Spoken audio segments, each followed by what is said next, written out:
नमस्कार, capital TV का खास शो ऑपरेशन पाकिस्तान देख रहे हैं आप। मैं हूं आपके साथ पूजा। दिल्ली के लाल किले के पास हुआ कार ब्लास्ट पूरे देश को झकझोर देने वाला साबित हुआ है। इस धमाके के बाद अब यह सवाल उठने लगा है कि क्या ऑपरेशन सिंदूर का दूसरा चरण शुरू होने वाला है, क्योंकि ब्लास्ट से कश्मीर का कनेक्शन और पाकिस्तान से जुड़े तार कई सवाल खड़े कर रहा है। पाकिस्तान में भी हलचल तेज है।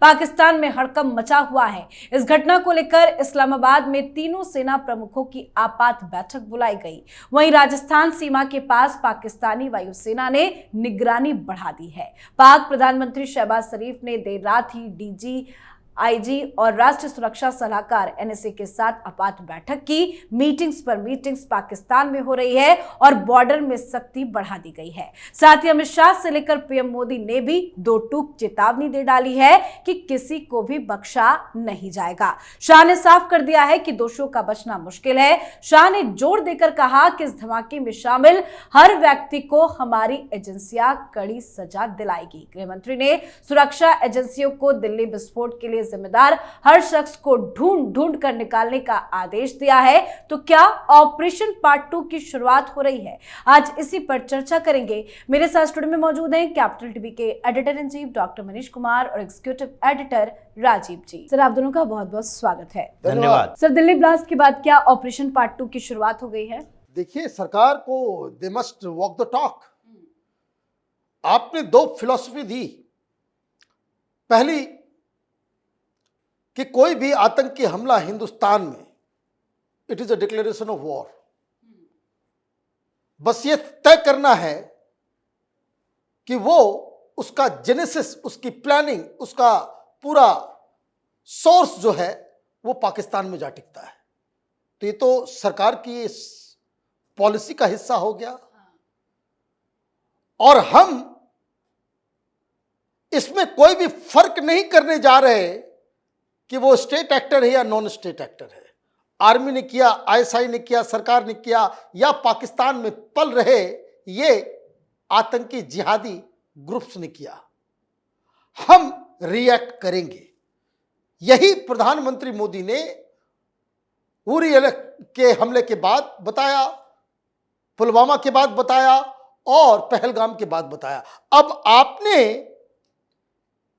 हिंदुस्तान कि सरकार, हिंदुस्तान के नाक के नीचे आपने ये ब्लास्ट किया है लाल किले के सामने, तो इट विल नॉट गो अनपनिश्ड। ये बात समझ लीजिए। प्रधानमंत्री ने वही सारी बातें की जो उन्होंने उरी की बात की थी कि बहुत बड़ी गलती कर दी, चुन चुन के मारा जाएगा। भूटान में आज कल प्रधानमंत्री मोदी ने यही बात तो कहा कि छोड़ा नहीं जाएगा। अमित शाह भी कह रहे हैं कि जो कोई भी शामिल है, तो शामिल कौन है? ये जो कश्मीरी उमर जो ब्लास्ट के साथ 72 हुरों के पास चला गया जहन्नुम में, वो एक फिदायीन हमला करके निकला। वो जो 3.5 घंटे 4 घंटे पार्किंग में बैठा हुआ था, वो किससे आदेश ले रहा था? और अगर इसका डायरेक्ट लिंक निकलता है कि ये जैसे मोहम्मद जिसके बारे में बताया जा रहा है, तब तो सरकार के पास कोई दूसरा ऑप्शन है ही नहीं। और इसलिए धमाका हुआ दिल्ली में और जैसलमेर के पास बॉर्डर में तोपों से आवाजें आने लग गई। अभी पिछले सप्ताह ज्वाइंट एक्सरसाइज हुआ है बिल्कुल बॉर्डर के नजदीक, जिसमें एयरफोर्स, नेवी और आर्मी का ज्वाइंट एक्सरसाइज हुआ है पाकिस्तान के बॉर्डर के पास। तो कहने का मतलब यह है कि ये जो धमाका हुआ है, ये तो आपने शेर के साथ जो है दुश्मनी जो है आपने उसका यलगार कर दिया। ये तो बचने वाला नहीं है। पाकिस्तान को इसकी कीमत तो चुकानी ही। और भारत सरकार ने कई बार कहा कि छेड़ोगे तो छोड़ेंगे नहीं। अब आपको क्या लग रहा है, किस तरह की तैयारी भारत के अंदर चल रही होगी? क्योंकि पीएम मोदी का भी दो टूक जवाब आया, अमित शाह भी ललकार रहे हैं। क्या कोई बड़ी प्लानिंग, बड़ी तैयारी चल रही है भारत की तरफ से? देखिए, प्लानिंग तो चल रही है और अमित शाह जो गृह मंत्री हैं, प्रधानमंत्री मोदी, ये दोनों के शब्दों को देखिए, दोनों के जो बात करने के तरीके हैं, जो बात कर रहे हैं और जो धमकियां दे रहे हैं, ये दोनों में अंतर है। अमित शाह गृह मंत्री है, तो उनकी जिम्मेदारी क्या है?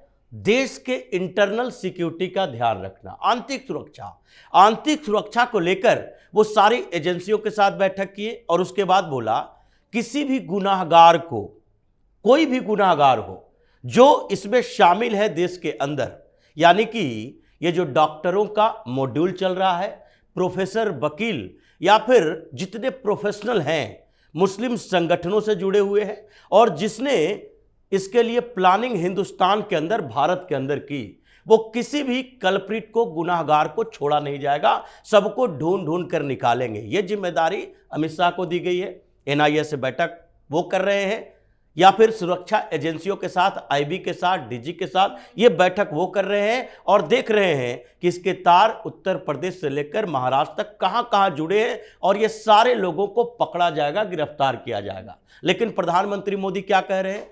ये सिर्फ गुनाहगार की बात नहीं करते, उन्होंने कहा कि ये कॉन्स्पिरेसी करने वाला जो षड्यंत्रकारी है उसको बख्शा नहीं जाएगा। मतलब जहां से कॉन्स्पिरेसी चली है उसको भी बख्शा नहीं जाएगा।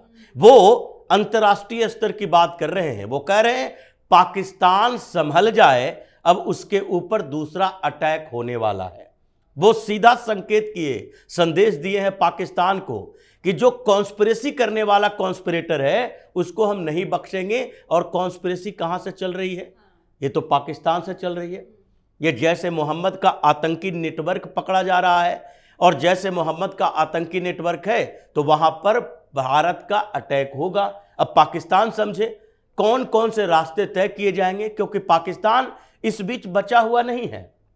इस्लामाबाद में सुसाइड अटैक होता है और वो भी कोर्ट परिसर में, सारे बड़े बड़े वकील थे, ये 10, 12, 13 लोग मारे गए, 25 से ज्यादा घायल हुआ है। और वो कह रहा है ये ख्वाजा आसिफ कि ये तो अफगानिस्तान का हाथ है। और वही ख्वाजा आसिफ कह रहा था कि काबुल का कंट्रोल दिल्ली से है, ये दिल्ली वाले काबुल के थ्रू करवा रहे हैं। और वो कह रहा है कि नहीं, अब तो जंग के मुहाने पर हम खड़े हैं। ये टीटीपी वाले केवल खैबर पख्तूनख्वा में या फिर बीएलए बलूचिस्तान में नहीं कर रहा, हमारे इस्लामाबाद तक वो धावा बोल रहा है, तो अब जंग की शुरुआत होगी। लेकिन ये 2-3 घंटे के अंदर हुआ।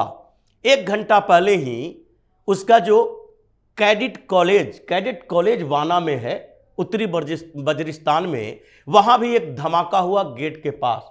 टीटीपी का 2 लोग मारा गया, लड़ाका भी, लेकिन दहला दिया पूरे आर्मी हेडक्वार्टर तक। इसकी चर्चा हुई कि अब तो सेना के जवान सुरक्षित नहीं है पाकिस्तान में, तो अलग अलग क्षेत्रों में पाकिस्तान भी दहला हुआ है। इमरजेंसी बैठक वहां भी चल रही है कि ये आतंकियों को हमने पनाह दिया, आदेश हमारे तरफ से आया कि नहीं वो तो बात की बात है, लेकिन अब इसका बदला तो मोदी लेकर रहेंगे। बिल्कुल सर, जिस तरह से इस्लामाबाद से खबर आई और जिस तरह से ख्वाजा आसिफ भी बयान दे रहे हैं, पाकिस्तान के अंदर क्या चल रहा है? क्या पाकिस्तान में आसिम मुनीर हो या शहबाज सरकार हो, क्या वो डर गई है? देखिए, ये जो हमला हुआ उसकी 2 वजहें जो साफ साफ नजर आ रही हैं और तमाम जो हिंदुस्तान पाकिस्तान के इंटरनल और एक्सटर्नल पॉलिसीज को जानते और समझते हैं, ये तो होना ही था। और मैं आपको बता दूं कि बहुत बड़ी साजिश को रोका गया है। ये 4000 केजी अमोनियम नाइट्रेट इकट्ठा करके ये तो पूरे दिल्ली को लहूलुहान करने की व्यवस्था थी, सीरियल ब्लास्ट की व्यवस्था थी। लेकिन हमने उस ब्लास्ट से पहले ही पकड़ लिया। ये तो चूहा वो बीच से बिल से निकल के भाग करके इसलिए अंजाम दे दिया, अदरवाइज ये भी पकड़ा गया होता। ये क्यों हो रहा है? क्योंकि जैसे मोहम्मद के चीफ के ये जो अजहर मसूद है, उसके पूरे खानदान को हम लोगों ने ऑपरेशन सिंदूर के दौरान खत्म किया, तो वो तो बदला लेता ही। और हमारी एजेंसियां बिल्कुल चाक चौबंद उनकी तैयारी में थे और सारे लोग पकड़े जा रहे हैं। पिछले 15 दिनों में देखिए 50 से ज्यादा हार्डकोर टेररिस्टों को जो है हमने यूपी से, तो अहमदाबाद से, तो कर्नाटक से, हर इलाके से हमने उसको पकड़ा है। तो ये एक जो रिएक्शन कि मेरे पूरे परिवार को खत्म किया है, तो जैसे मोहम्मद इस तरह की प्लान कर सकता है, इट वाज नोन। वो अच्छा हुआ कि हम लोगों ने इनके तमाम जखीरा को जो है हमने पकड़ लिया। दूसरी चीज, इसकी टाइमिंग को भी समझिए। जब पिछली बार ये पहलगाम हुआ तो वो पाकिस्तान से आदेश इसलिए आया क्योंकि मुनीर अपने रिटायरमेंट को टालना चाह रहा था। ही वांटेड कि कुछ ऐसा क्राइसिस क्रिएट कर दो कि ताकि सब लोगों को लगे कि भाई यही है, यही बचा सकता है। और इसलिए वहां पे इस ऑपरेशन के बाद वो फिर देखिए फील्ड मार्शल बन गया। अभी क्या हो रहा है, अभी वो अब तो बन ही गया, पार्लियामेंट से पास हो गया कि वो सुपर डिक्टेटर बन गया, जो सुप्रीम कोर्ट के जजेस से भी ऊपर है, प्रधानमंत्री से भी ऊपर है, राष्ट्रपति से भी ऊपर है, जिसको कोई हटाया नहीं जा सकता। वो जो है संविधान का इंटरप्रिटेशन का भी ताकत अपने पास ले लिया, हाईकोर्ट के जजेस के अपॉइंटमेंट का भी ताकत जो है अपने पास ले लिया। तो he wants that kind of legitimacy. कैसे आएगा? लोग तो थू थू कर रहे हैं कि तुम बीएलए से नहीं लड़ पा रहे, टीटीपी से मार खा रहे हो, तुम्हारे लोग जो है गीदड़ की तरह भाग रहे हैं अफगानिस्तान के बॉर्डर से। तो then he again needs a flare, एक छोटा सा फ्लेयर। आप इस बात को समझिए कि वो भी, इन लोगों ने पिछली बार भी मिसकैलकुलेट किया कि होगा क्या। जैसे सर्जिकल स्ट्राइक हुआ, जैसे बालाकोट हुआ, वो छोटा सा 2 दिन का चलेगा, उसके बाद खत्म हो जाएगा। ये इन लोगों के दिमाग में ये है। अब अमेरिका इसके साथ खड़ा है तो वही कैलकुलेशन है कि रिएक्शन आएगा इंडिया की तरफ से, लेकिन वो छोटा मोटा होगा, ऑल आउट वॉर नहीं होगा। लेकिन अब हिंदुस्तान को तय करना है कि ये हर 2 महीने, 3 महीने, 4 महीने के बाद इस तरह के अटैक को हम झेले, फिर कोई ऑपरेशन करे, फिर उसमें सीज फायर करे, या फिर एक बार आपको कॉल लेना ही पड़ेगा कि एक बार फाइनली ऐसा ठोको कि पाकिस्तान जो है खंड खंड विखंड हो जाए। वाकई में टाइमिंग बहुत इंपॉर्टेंट है। संविधान बदलकर मुनीर को और ज्यादा पावरफुल बनाना, और ये घटना तब हुई जब ऑपरेशन सिंदूर कुछ दिनों पहले ही हुआ। तो क्या पाकिस्तान भी कोई खिचड़ी पका रहा है क्या? देखिए, मुनीर कितना भी पावरफुल हो जाए, लेकिन इतना पावरफुल नहीं हो सकता कि उसे खत्म नहीं किया जा सकता है।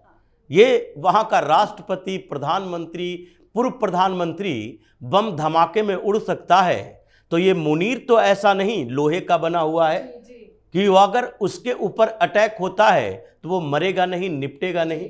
ऐसी स्थितियां पनप रही है। जैसे पिछले बार यही सोचकर भारत सरकार की तरफ से अटैक किया गया था कि मसूद भी जाएगा, अजहर भी जाएगा। ये उसी जगह की बात थी, लेकिन संजोग ये कहा जा सकता है कि थोड़ा समय पहले ये लोग वहां से एग्जिट कर गया था, बाहर निकल गया था। इसलिए हम उसे, खासकर मसूद अजहर को, या फिर ये लश्कर वाले जो उसके आसपास के लोग हैं, कमांडरों को कम मार पाए, उसके परिवार के कई लोग तो मरे ही। तो इसलिए इस बार जिस तरीके से मुनीर की चर्चा चल रही है कि यही प्लान कर रहा है, तो टारगेट तो मुनीर भी हो सकता है। तो इसलिए ये मुनीर, अभी जो स्थितियां पैदा हुई है उसमें जो कॉन्स्पिरेसी करने की कोशिश किया उसका बदला तो लिया जाएगा। लेकिन अभी ये जो कच्छ के रन से लेकर राजस्थान का बॉर्डर और पंजाब से लेकर उधर जम्मू कश्मीर में एलओसी के आसपास जो भारतीय सेना अलर्ट मोड पर आई है, लगता है कि पहले वाले से बड़ा अटैक करने का प्लान बन रहा है। बिल्कुल सर, बहुत बहुत धन्यवाद सर आप दोनों का। धन्यवाद। तो दिल्ली पुलिस समेत तमाम एजेंसियां अलर्ट मोड पर है, बॉर्डर में भी हलचल तेज है। भारत ने तो पहले ही साफ किया था कि किसी भी आतंकी हमले को एक्ट ऑफ टेरर माना जाएगा। पीएम मोदी ने भी चेतावनी दे डाली है कि दिल्ली धमाके के बाद इस्लामाबाद में अलर्ट भी जारी हो गया है। पाकिस्तान ने घबराहट में राजस्थान से लगी सीमा पर वायुसेना की पेट्रोलिंग भी शुरू कर दी और भारत पहले से ज्यादा इस बार तैयार है। तो आप भी अपनी राय कमेंट करके लिखिएगा। देखते रहिए कैपिटल टीवी। नमस्कार।